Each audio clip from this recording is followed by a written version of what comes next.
Yo.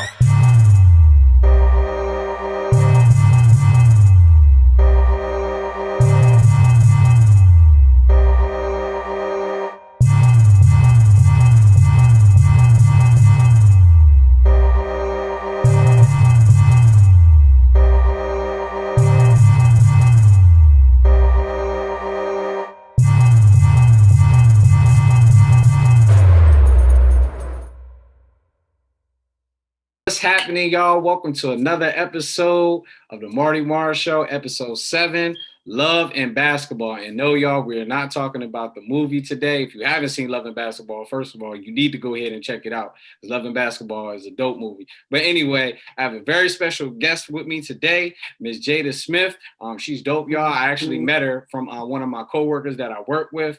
You know, we had a dope conversation, got to know a little bit more about her.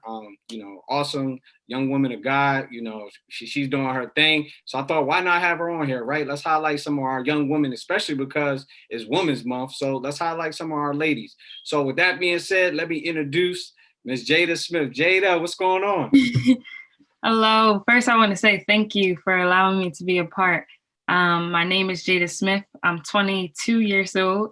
I go to Clarion University. I'm from Philly, and I'm actually obtaining my master's in clinical mental health counseling at the university that I attend, and I'm also on the women's basketball team. So that's a little summary about me. I see that, y'all. She's so ready on it. I didn't even get a chance to say, let me do a little hype up a little bit more. She's ready. She's professional. Now, that's dope. I'm glad to have you on, Jada. Like I said, I thought our conversation was really good. It was good to know a lot about you and what you're doing in the community, because this show was really based on the impact of people, you know, engaging in the community. So I was definitely excited to get you on. Shout out to you. Get ready to graduate, right? Yes, May 6th. I am so excited. I know you, man. Listen, when I graduated, it was the best feeling. It's like all that hard work and oodles and noodles that you ate is now like coming to an end. So let's go ahead and get into the interview, y'all. She has a lot to offer. So let's get to one of the first questions that I really wanted to ask you. Jada is actually a student athlete. She plays basketball at Clarion. I watched her highlight tape. Y'all, she was doing the moves and everything. I was like, oh, so Jada, tell me, how did you get into basketball? Okay, so how can I start this? I think the moment I came into this world, I probably loved basketball because as early as I can remember, I loved the game of basketball.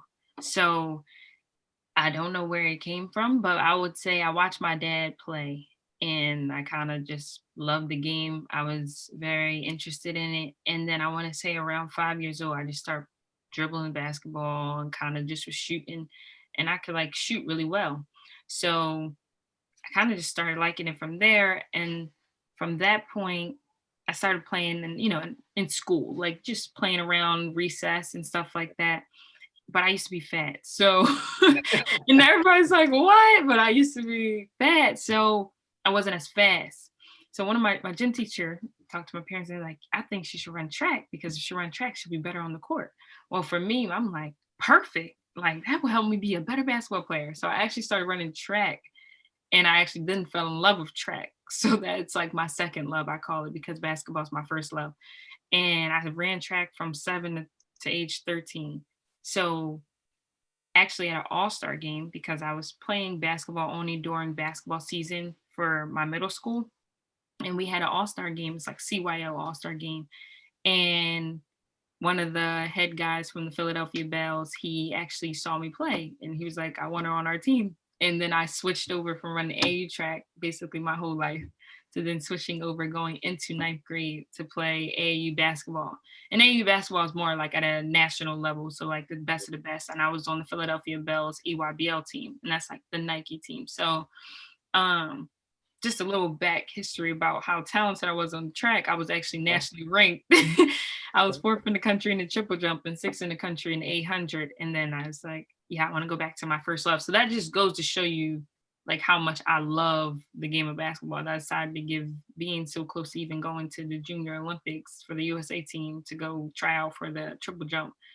I decided to make the stance and go with my first love because that's where I wanted to be my whole life. I only did track to be a better basketball player and it actually transferred over. So that's kind of a little spill of how each step kind of took with basketball, but it all been a part of helping me become a better basketball player. So I know everybody might win that. Well, I ain't gonna say everybody, but 40 time. What's your 40 time? If you had to guess, what would be your 40 time? The fastest I ever ran one time when I was trying to play football in high school, I think I ran a 4 or maybe a 4.75. That was the fastest. And I thought that was elite. Right. I don't know. I don't know because I'm quick. So this is the thing. So I'm on every 4x1 team. So people may see me as a distance runner because I run, well, 800 is not even a distance to me. It's like a sprint. Basically, you really have no time. Like you might have a little bit of time to stride it out for a minute, but it's more of a sprint, especially now when you're trying to run under at least 220. So, for me, I wouldn't know. I'm gonna actually go try it out because I would love to see what my time would be. But in the 4x1, you had to race against everybody, and I just always made sure I could still keep up with the speed. And my track coach, he always kept me in the 200 to also be able to transfer over for the 800 for that last 200 and the 800. So it kind of, I would say I still got it. I'm still quick. I'm still quick. I would love to see what my time would be because I love my drive phase, and the 40, like that's your whole drive phase and probably a second where you lift up and you extend from there. So I don't want you pulling no hamstring or nothing. But so and you being a student athlete, is it difficult being a student athlete? Like tell me about your experience dealing with that. Okay, so I'll actually get personal about my experience. So I first started my college experience at Holy Family University. Now, like I told you guys, I did sports my whole life. So I kind of have a structure of my schedule already going into college. I kind of know, hey, you come in, shower, eat, homework, longer nights than maybe compared to another student. But kind of, I knew that walking into college. However, college schedule is completely different than what you grow up with. So it was an adjustment. And I think what I say most about being a student athlete is you learn time management. So my personal story, I would say, is I had to learn my priorities. I was trying to fit everybody in. And anybody knows me, they say like, Jay, you're so busy. I am very busy, but I had to learn to prioritize. So certain things can't come before other things. And I actually had to sit down with one of my coaches at Holy Family, and we literally wrote 3 things on a piece of paper and crumbled them up and put them in a cup. And those 3 things were the most important things that I had to focus on in that moment, because when I was getting pulled in every way, I was barely having time to sleep, and sleep is important being a student athlete. I never could give anybody my all because I was being everywhere. So once we went down and we did those activities, it was family and friends, school, and basketball. That's all I could focus on. So all the other stuff, the outside, going to see somebody, hanging out, went out because these are the 3 things I need to focus on. And I think that helped gear me to really like focus, because literally, just to break down a little schedule of what a day of life of college is, you wake up 6 a.m. So I'm up by like 5:30 to get there and everything. You get there at 6, you have your workout. I'll say it probably lasts an hour, 2 hours. And that's more like conditioning. It could be lifting, it could be either one. Sometimes it's practice depending on your other teammates' schedules. So that's an hour, 2 hours. You probably get a break, but in that break, you're probably eating breakfast, and then you want to go shower off what you just worked out on, get dressed, have class. Sometimes you might not even have time to do all this. Like it depends on your schedule, but literally you'll have class, another class, and then you'll have practice. And depending on, practice is usually 2 hours. You'll finish practice. And then depending on when you have film, every day is different, but literally you have your morning workout at some point. So whether that's lift or preconditioning, and then you have your practice always, and then you have the film sessions, then you have private individual workouts if you need it, extra shots you want to pick up. So it's constantly busy, But I say being a student athlete, I think it developed work ethic in me from the beginning. So although it may be challenging at first and you go through different phases because, different things happen in life as you get older, but you really, the core things I think you get from it is time management, which is very helpful no matter what age you are. And then that hard work and the resilience to like continue to press through no matter what's going on in your schedule, like keeping the priorities first, make sure you keep everything in line. And I think being focused, that just helps in life in general. And it's funny because I actually my freshman year at Delaware State, I stayed on my freshman dorm was not a student athlete dorm, but they turned my wing into the football team for a freshman dormitory. So literally, it was only like me, maybe four other people who weren't athletes. Don't get me wrong, I liked hanging with the athletes, but the good thing was I always knew, okay, between 2 and 6, they're gonna be here, so the dorm gonna be quiet, or these little bit of times. And I know they will always come back and hook me up with the Gatorade packs or whatever you guys got, the little t-shirts. Mhm. So I understand how busy it is. My roommate was definitely up.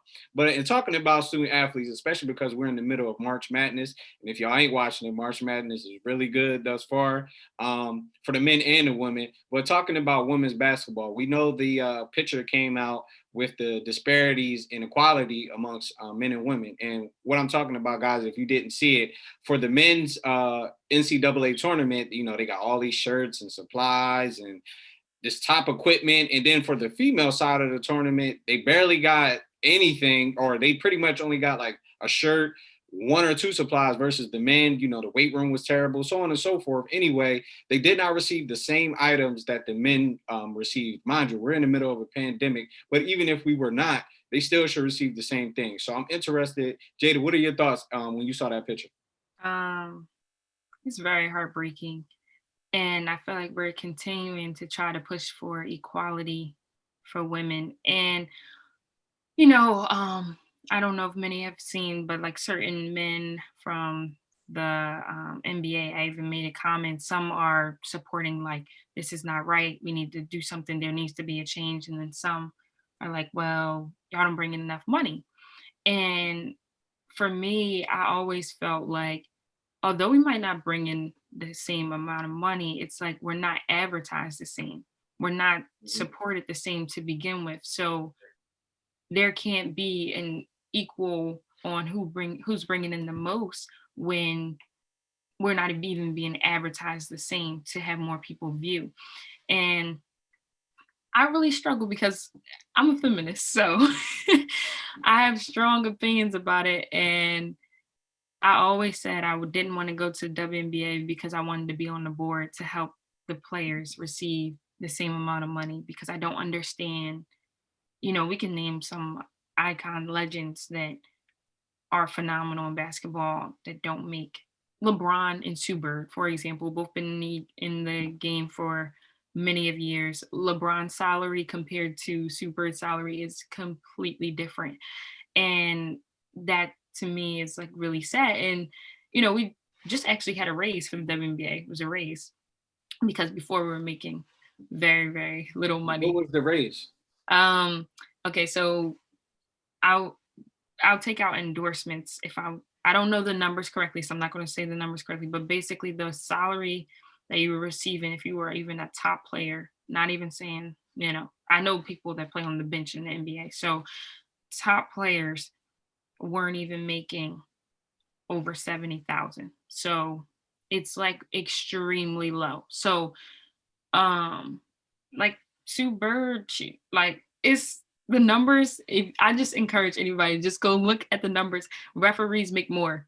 It's really bad. So you mean to tell me one of the top WNBA players, like for example, so you telling me Deladon is only possibly making somewhere between 70, let's just say 100,000, give or take. Well, her raise probably could boost her up to, I want to say, like 200,000. 200,000. Yeah. The NBA players on the bench, I mean, the worst player might make a half a mil and I mean the absolute worst player. worst player. Some people who don't even play their contract is $1 million.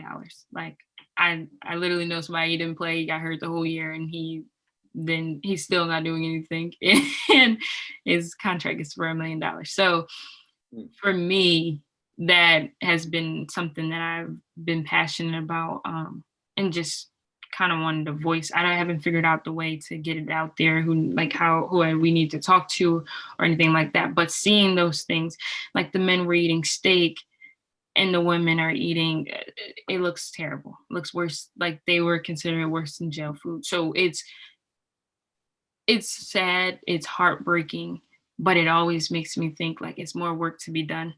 And even though with the boost of money and the support of even women having children, like those things weren't supported before. So it's all a change of they're shifting the narrative that they want to have over women's basketball, but it's one step, but it with so many more steps that need to happen.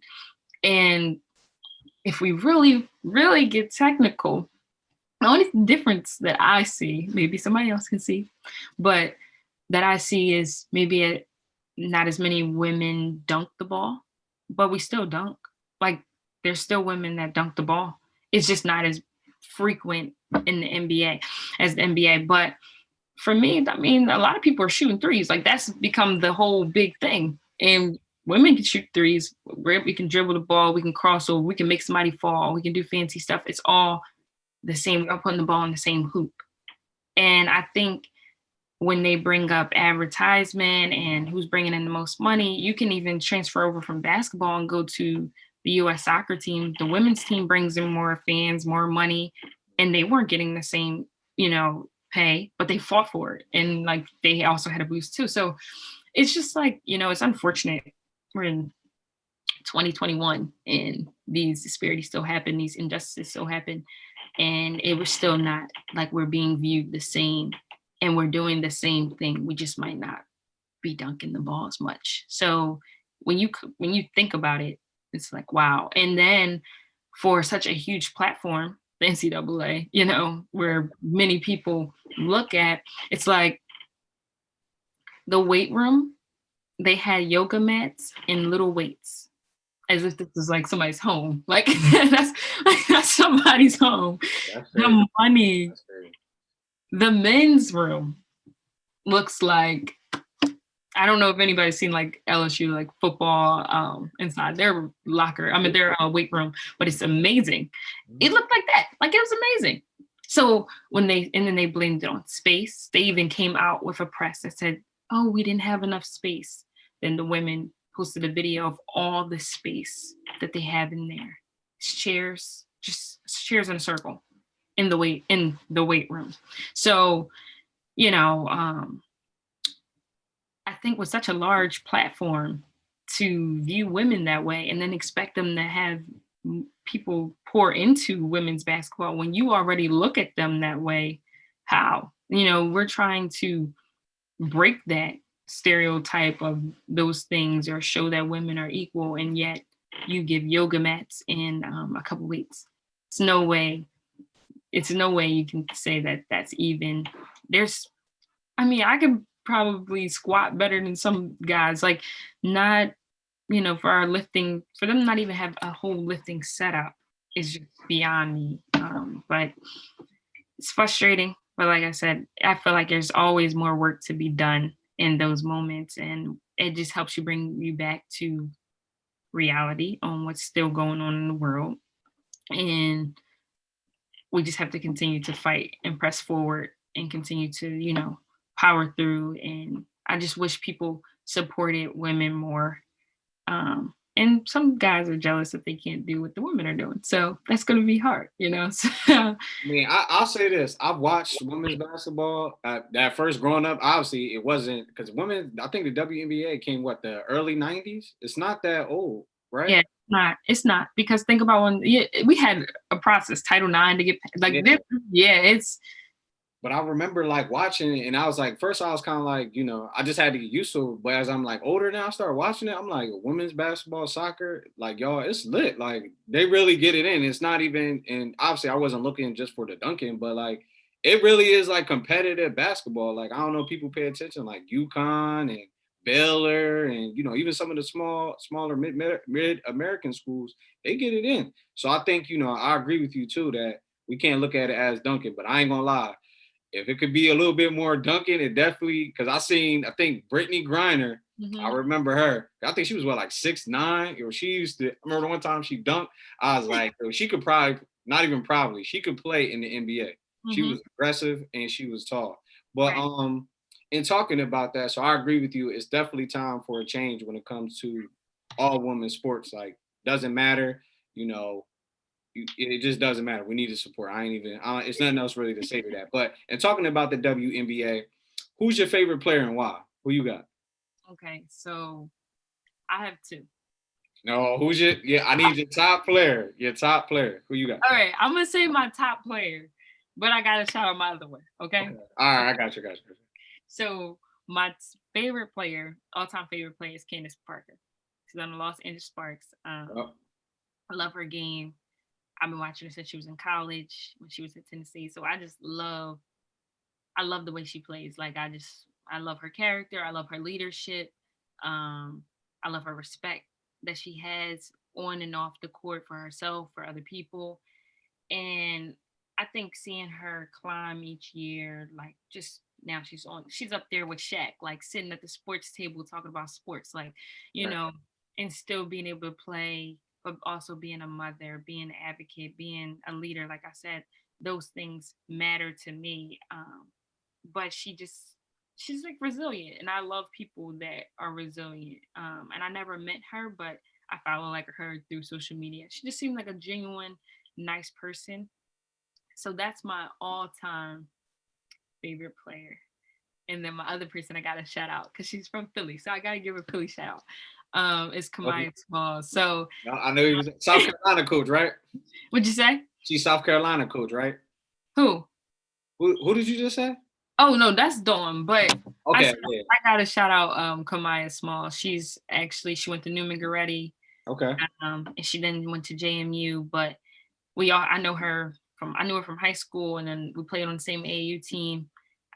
She's considered like a big sister to me, but somebody that literally, if I had any advice, like right now, if I need to pick up the phone about basketball, she's somebody that I could call, like a mentor like that. So watching her go through high school to college and then chase her dream to go to WNBA, um, especially coming from a mid, she's not at a UConn, so she's a JMU, which some people come out of there, but it's not, as popular as a UConn. And she still made her way to make her dreams come true.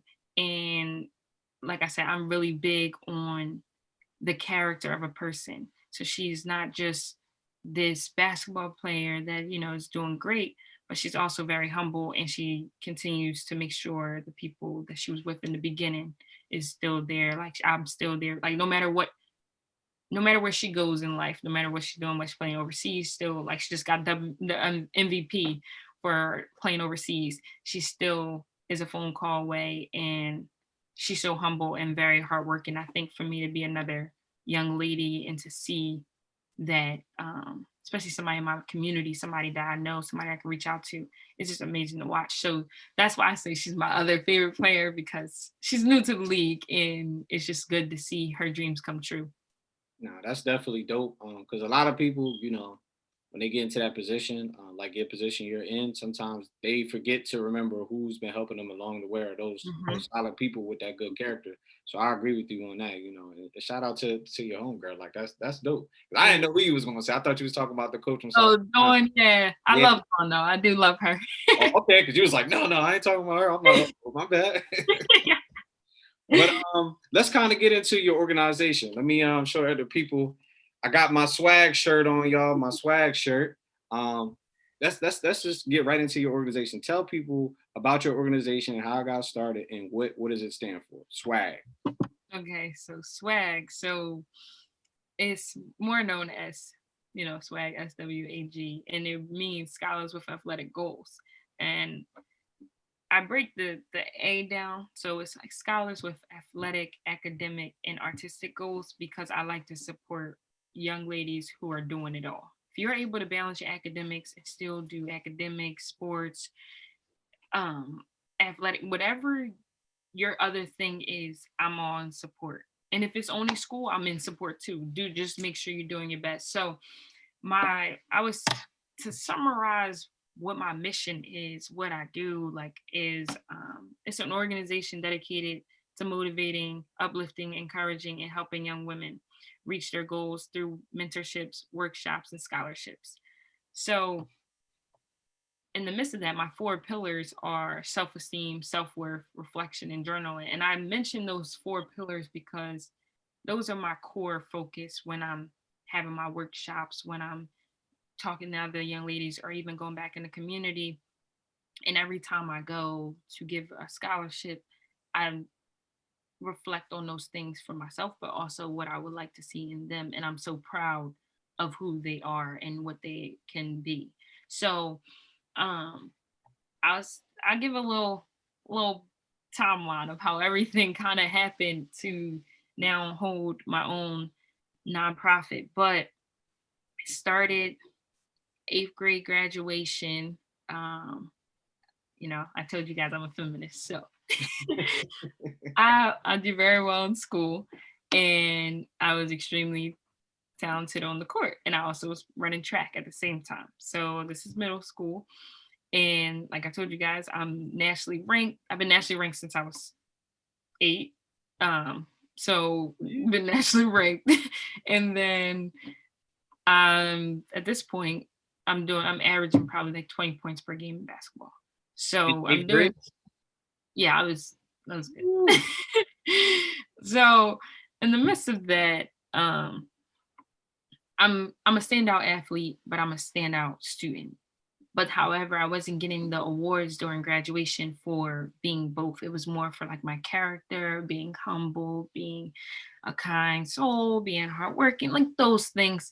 And I didn't, the other guys they have B's, and they might be talented on the court, but they're getting more awards for being able to do both.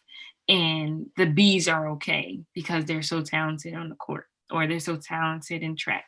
So it made me a little bit upset.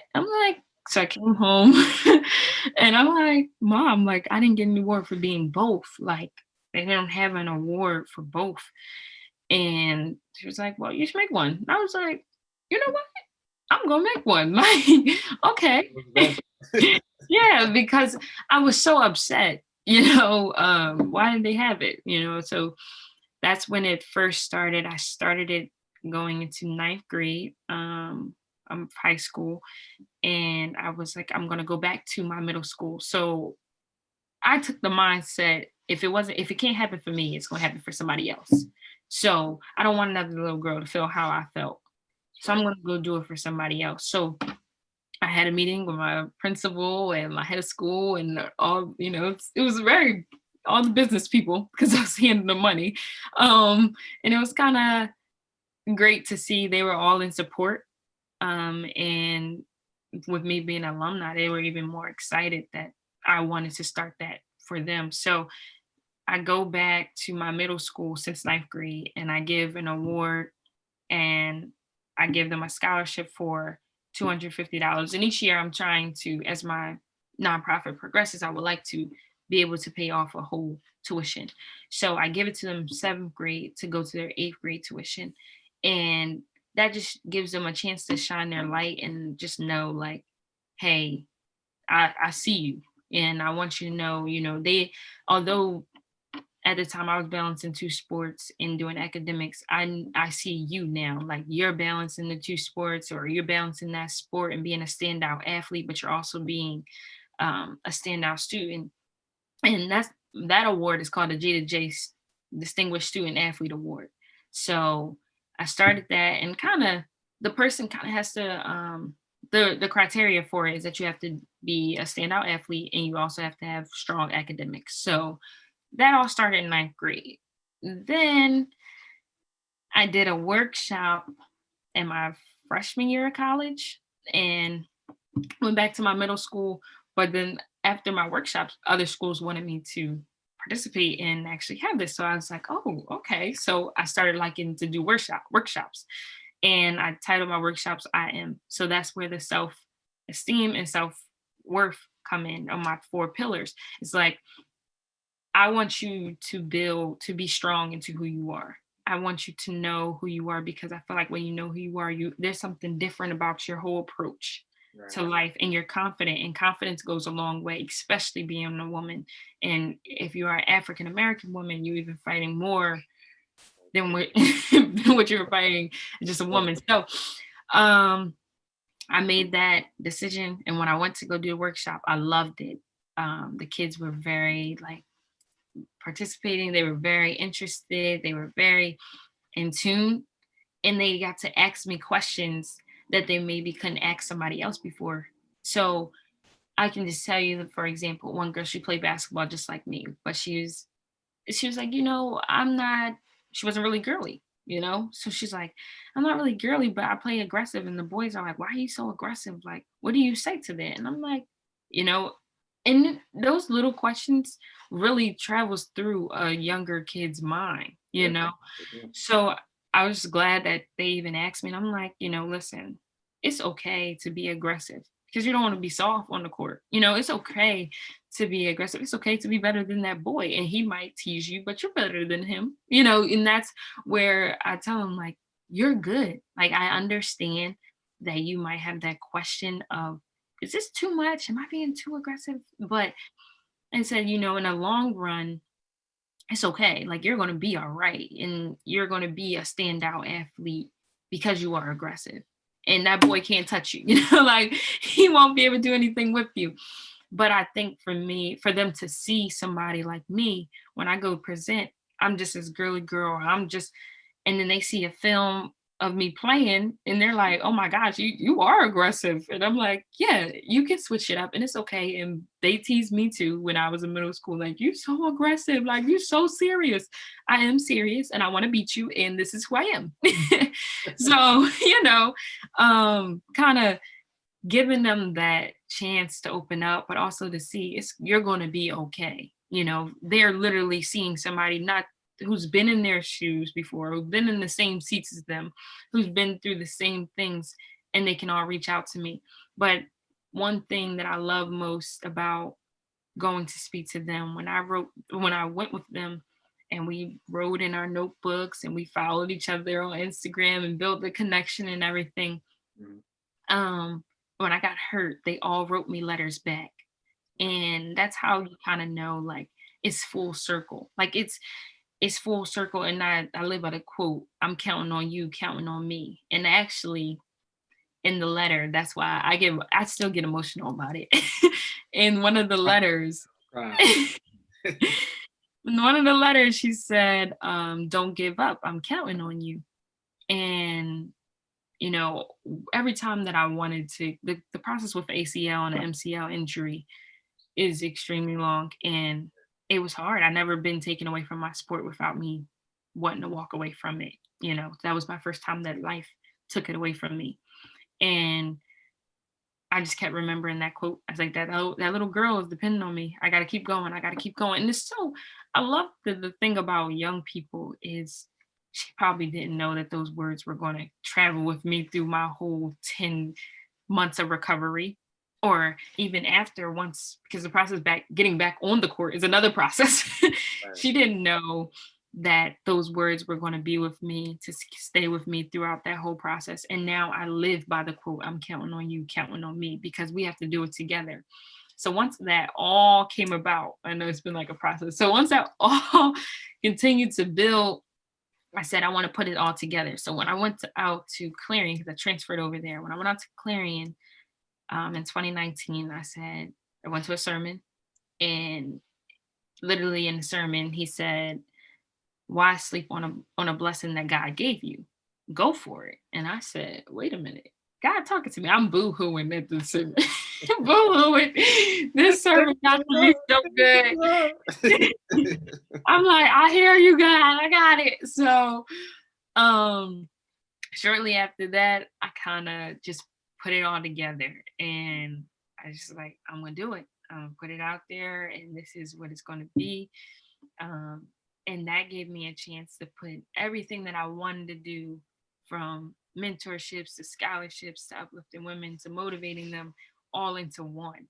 And that's how swag became what it is. But now it like has it's been expanded into just helping literally school tuition scholarships, awarding college books awards. And people are like, you're in college. And I'm like, yeah, but that young person needs more help than, I do. I'm on full scholarship at my university. So it also allows me to be able to go help somebody who don't have the same opportunities as me.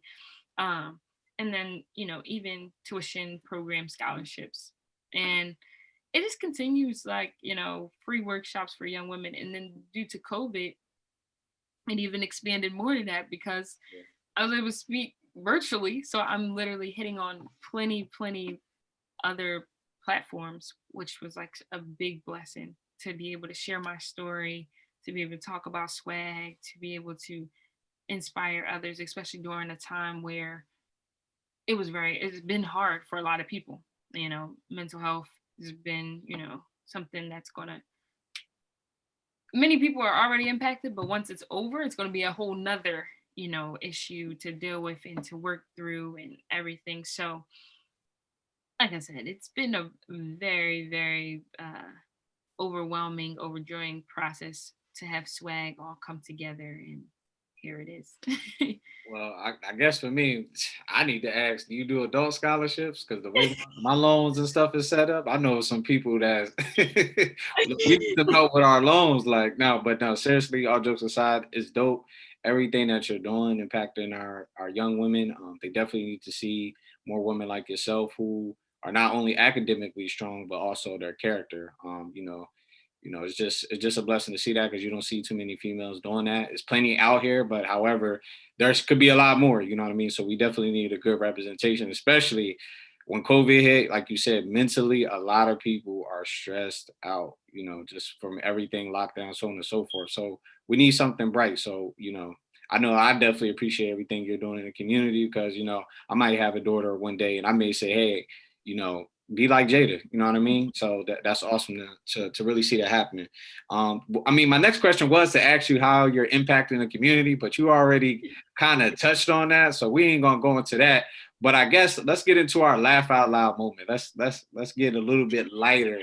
So the laugh out loud segment for my newcomers and for my people who already know. But this part of the show is where our guest gives us a funny moment of something that they did that was just hilarious. So, all right, Jada, what's your funniest moment? No hold bars. We need to hear it.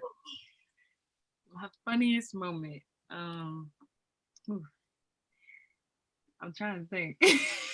So many? Is that what you're saying? I think for me, I laugh at my own self sometimes. So, it might not be funny to other people, but I guess I could go. Okay, so I'll do this one. I used to this happened, I want to say maybe it had to be in high school because I was playing AAU.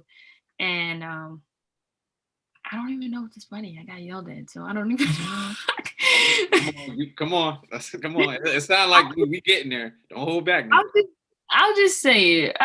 If not, I'll come up with another one. But so I used to not like to shoot. Like now I'm getting there to love to shoot. But it was very hard for me in high school because I used to score a lot of points off of going to the basket. So for me, it was like, I don't need to shoot.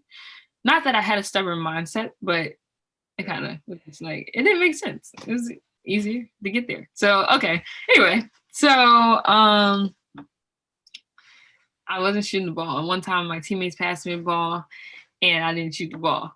So I passed it back and my coach called timeout. So I'm like, what's going on? So literally, why didn't you shoot the ball? Literally comes on like, why didn't you shoot the ball? So I was like, huh? I'm like, oh, you wanted me to shoot the ball? Like, and they're like, are you serious? So I'm getting yelled at. Literally, that was the only thing that the timeout was for. I'm literally thinking we about to go press or something, calling timeout. Maybe somebody was tired. Was y'all losing or winning at the time? What was the? We were losing at the time.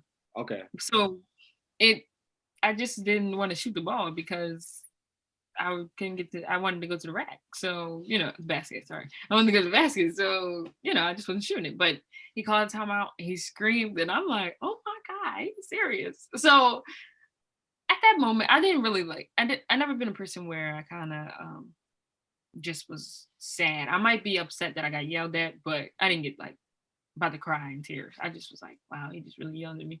But, and you might see it a little bit show like, oh my God, why would he yell in front of everybody? But literally after that, I got the ball we ended up becoming a tie score. He puts me we're still in the game. And of course I get the ball. It's like 5 seconds on the clock left. I hope you shot it. I hope you shot it. And I shoot the ball because I literally just thought about being yelled at, and I make it. And I come back, my teammates are all like, yeah, like we're all like, oh yeah. And I still get yelled at. What did you do? All right, what'd you do this time? You shot the ball. And I'm assuming you shot the ball, you won the game, right? Yeah. Okay, all right. So this So it was just like a little joke between that, but I struggle with this because I'm very serious when it comes to my business things. Like I make my own jokes. Like you can ask anybody. I'll call anybody when I get a new Laffy Taffy joke, and I'm like texting everybody like, guess what? I got a new joke. Like, and they're literally always like Jada, but it's so funny. Like, for instance, like this is Go ahead. Let's bring your best joke. Look, she already laughing, y'all. She ain't even said the joke yet. Like, I guess the joke starts out like, guess what the napkin did? And everybody's like, what? Like, what did the napkin do, Gina? Like, literally, everybody texts me like I'm thinking, like, okay. He boogied on down. Like, that's the corniest. Oh. So you could just tell, like, how much I laugh at myself and just go about jokes and stuff like that. Like, most of the time I'm very serious, but when it comes to stuff like that, I'm very jolly, but at the same time, like I have the corniest jokes, and I think that they're literally the funniest. And I tell people all the time, I'm gonna be a comedian on the side. They're like, Jane, please don't. But I think I got potential. No, that was fun. That was funny though. Definitely. Every time I talk to him, I'm gonna be like, shoot the ball, shoot the ball. But no. Thank you for sharing that. Let's get into one of the last questions that I really want to ask you. What advice would you really have for the young ladies who want to play sports? And even if even if a young lady doesn't want to play sports, like what advice would you give to a young lady right now who's maybe aspiring to go to college, be in business because you're in that as well, athlete, whatever? Just what advice do you have? Okay. So I'm gonna kind of break them down. My overall advice to any young person, any person my age, any person older, is to embrace adversity, embrace the journey, because it goes through ups and downs, and that's just a part of life. But embrace it because you learn so much through the lows and you learn so much through the highs. So that's my overall advice to anyone. And then to somebody who's playing a sport or wants to play a sport,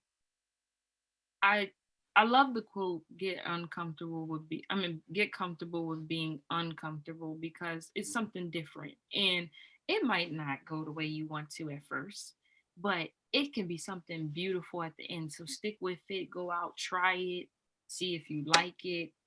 I I can name plenty of times. Like when I first started basketball in AAU, which higher competition, I wasn't as good as I am now.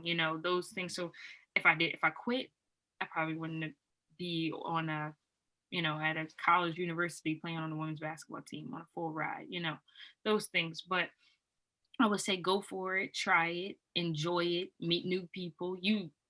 Basketball and any other sport, you'll meet amazing people that will be with you throughout your whole life. Like my track family is still like family. Like no matter what, my old university, I literally say to them, once family, always family. And we're still connected. And then my university now, still my teammates that leave, we're still close. So those relationships and bonds you build, those things are so incredible. And even if you might not get along with a coach, you still have your teammates. And when you meet your coach, that's also another connection and relationship that you um, gain in your life. And to somebody, to a young girl, just in general, my advice is always be you, stay true to you, um, embrace who you are, love every bit of who you are, and also don't be afraid to be another girl's like friend, be another girl's supporter. I feel like sometimes they make in our society, they make us like feel like we are always in competition. We're in competition. Let's be better than each other. Keep climbing to the top. But I'm gonna bring you up. Oh, you got to level over me. All right, come on, let me help you. Help bring me up. Like that. Like if we're going to be in competition, let's be in competition to build each other up. And then my other advice that I would tell them is to know who you are. Know you are smart. Don't be shy to be smart. That's also another thing they always say, girls just know every answer. Okay, and we're going to keep answering. Like that's just, it has to be the mindset. And I will always say that we are better together. That's what's something that I just want all women to know. We're better together. When we lift each other up, we build such an even more dynamic environment, dynamic room. A lot of people can't touch us when we're together. Like when we build each other up and we're together, it's a lot of powerhouse in there. And I would say to just them, like at a whole women's conference, because that's what I really would love to have, is an event full of women, young women, just all being together and mentorships, building each other up, to see other women, whether a coach, a police officer, a construction worker, a plumber, all women, and then younger women, young ladies being able to see that they could be that person too. So that's my goal. So if I was in the room with all of them right now, I would just say my biggest advice, like I said, stay you, embrace you, love yourself. Don't let anybody break you or tear you down or make you feel less than what you are worth, because you are worth so much more. So that's kind of all my little advice tips that I would give. You dropped some big nuggets. Ain't no little over there. So with that being said, first, I definitely want to again thank you for having you on. You are an awesome guest. You definitely drop nuggets. As young as you are, you have a lot of wisdom for your age. And it's definitely going to benefit a lot of people, that you interact with. So I definitely want to keep you encouraged in that regard. So, but before we close out, all right, people, we know she has swag. Like I said, I got my shirt on. She got her shirt on. So anybody who I bring on, I try to support in any ways possible. Let the people know, how can they donate? Where can they buy a shirt at? Tell the people also, your social media handle, anything else you got going on before we close out, because I know a lot of people are going to be wanting to reach out to you. So what you got going on? How can they get the shirt? All that. So on my website, which is swag4eggirl.com, you can find a short sleeve t-shirt, a long sleeve t-shirt. I have hoodies. I have hoodies with the symbol right here and the logo either in the middle. I have mugs. I'm coming out with masks soon. The COVID mask? Yeah, COVID mask. She hustling, y'all. She hustling. And that is where you can also just see what swag means. You can see the other young ladies who have been awarded. You can see pictures of other swag girls in my shirts. And then you can just also see the journey, the breakdown of the process, all on the website. My Instagram is also connected to it, so you can always click on that. But it is swag for a girl. I keep everything similar, so nothing can get lost. And I'm also on Twitter, same handle. And just even on my page, you can even see a Google number. So I have a Google number where you guys can contact me through. I have my own Gmail that's set up for swag. So I like to keep everything kind of separate from my personal. Yeah. And that's where literally you could find everything upcoming events. Usually I try to keep them on all of those social platforms so that anybody can know what's going on. When I release new merchandises, I always post it just so that everybody can see.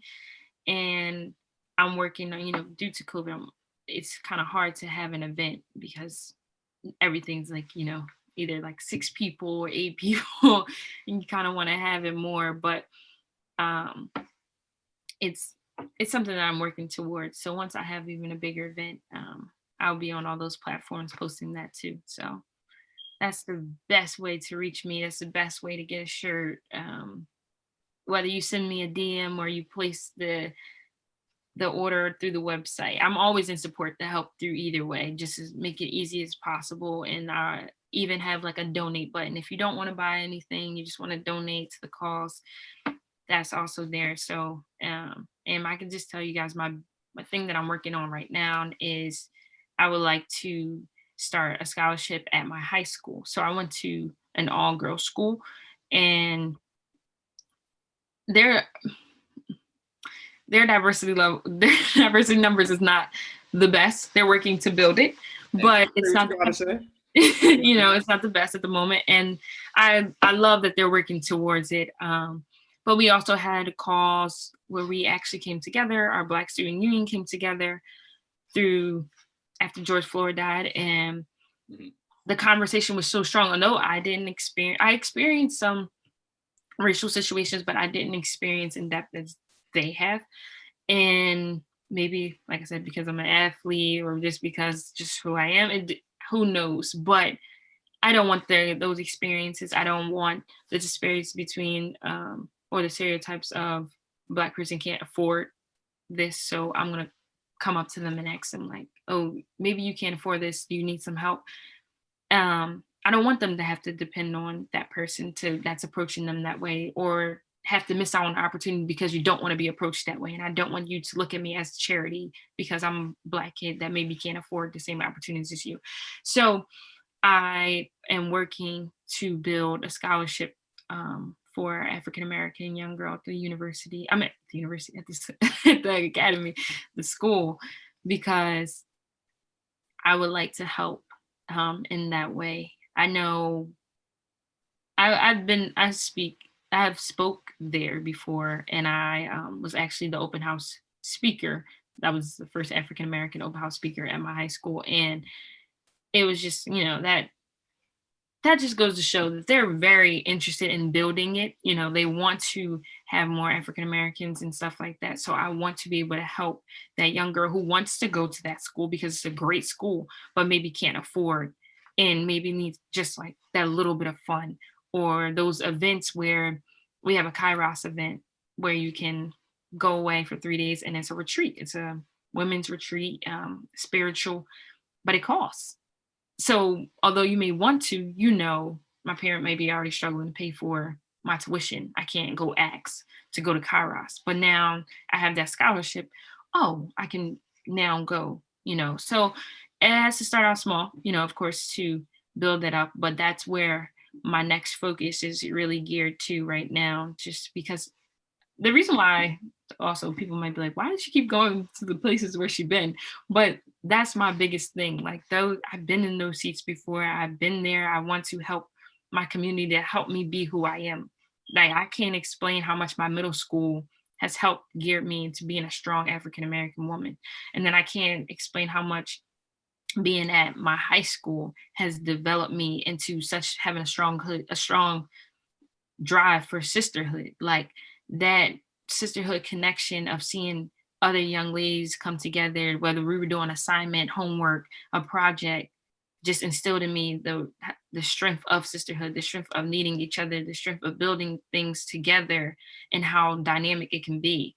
I can't explain how much that they have helped me. So that's why I'm so big in going to help the community that helped me be who I am. And that's also, I consider them part of my village, and it takes a village to raise a child. So they all help raise me to be who I am, along with, my support system and my family. So that's kind of why. That girl, good, y'all. Y'all hear that? She got it together. No, That's really awesome. And definitely going to continue to support you and all your endeavors because, like I said, it's impacting a lot of people.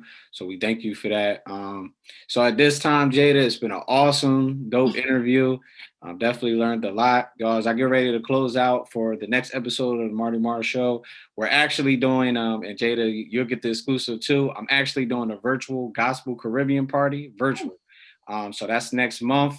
The flyer and everything will be coming out shortly. It'll be on Zoom where we're going to have, I actually be DJing some Caribbean gospel music live. We're going to have some spoken word. So, Oh, nice. everybody please get on. I know we have a lot going on. So I say, hey, let's do something a little bit different. Let's have some fun. So, hopefully we can have Miss Jada on there, spread the word and hope to see everybody on there. So with that being said, we're going to go ahead and close it out. I thank everybody for listening in. I thank Miss Jada for being on. And y'all, she's not related to Will Smith. I thought about that joke. I was like, yo, she sound like not related to Will Smith because the Philly thing. Anyway, but thank you for all my supporters who listen in and follow along. Please support her organization, y'all. Swag is dope, y'all. It's really going towards a good cause. We waste our money on everything else. Why not give it to a good cause so that way somebody else can go to school and further themselves? So with that being said, bless God, bless his people, and be blessed, everyone. See y'all soon.